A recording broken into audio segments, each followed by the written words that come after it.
এখন রাত্রি অলমোস্ট 2:30 বাজছে। কিছু জিনিস সঙ্গে সঙ্গে বানিয়ে নিতে হয়। যেমন এই ভিডিওটা বানাচ্ছি, আমি জানি যে পরে বানালে হয়তো সেই ইমোশনসটা আর পাবো না। Pain of partition.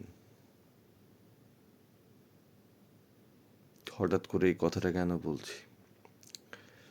Sympathy R empathy দুটো শুনতে অনেক একরকম, মানেটাও কোথাও কাছাকাছি, কিন্তু একটা মাঝখানে অনেক একটা লাইন আছে যে সিম্প্যাথি আর এমপ্যাথি কাকে বলে। হয়তো পেইন অফ পার্টিশনের যে অনুভব, সেটা আমরা তো কোনোদিন করতে পারবো না, কেন কি সেই সময়টা আমরা দেখিনি। আজ অনেক মুভির থ্রু এটা বেরিয়ে আসে, অনেক বই দেখি আমরা। আজকে সেরকম একটা বই দেখলাম, মানে খুব সুন্দর লাগলো বইটা দেখে। मैं वापस आऊंगा, এই বইটার নাম। খুব ভালো বই। দিলজিৎ দোসাঞ্জ আর নাসিরুদ্দিন শাহ অ্যান্ড সারওয়ারি। Imtiaz Ali I think direct করেছেন এটা। মানে একটা ছোট্ট সময়ের মধ্যে কত কি হয়ে যেতে পারে।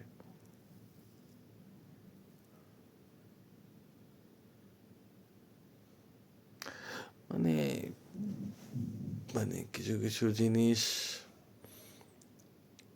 ঘটে গেছে, সেটা মানে বিশ্বাস হয় না মাঝে মধ্যে। আমি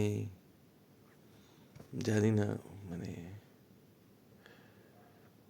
এটা আমি রেকর্ড করছি এই কারণে, আমি এটাকে আপলোড করব যাতে আমার টাইম লাইনে আমার নিজের ইমোশনটা আমি ভবিষ্যতেও দেখতে পাই। কেন কি কালকে সকাল হবে, পরে আবার কাজের মধ্যে ভুলে যাব। কিন্তু মানে দিনের শেষে মানুষ তো একটা ইমোশন চলে আসে। আর আমার একটা বাজে স্বভাব আছে, আমি মুভি দেখতে দেখতে খুব ইমোশনাল কাঁদতে শুরু করি।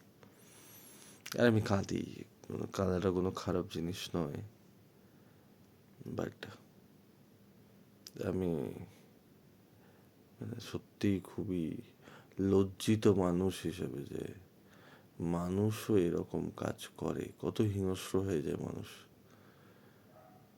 জানোয়ারের তো পেট ভরে গেলে সে চট করে মারতে আসে না, মানুষের পেট ভরবে না কোনোদিনও। মানুষ যে কতটা হিংস্র হতে পারে, আবার মানুষের প্রতি মানুষের কতটা প্রেম হতে পারে, সেটাও একটা বোঝার বিষয়। মানে ওই একটা পড়েছিলাম, সবার ওপর মানুষ, না না না, মানে আরেকটা কি আমার ঠিক এক্স্যাক্টলি মনে পড়ছে না। মানুষের মতো কেউ প্রেম করতে পারে না, আর মানুষের মতো কেউ হিংসা করতে পারে না। এটা খুবই সত্যি। Good night.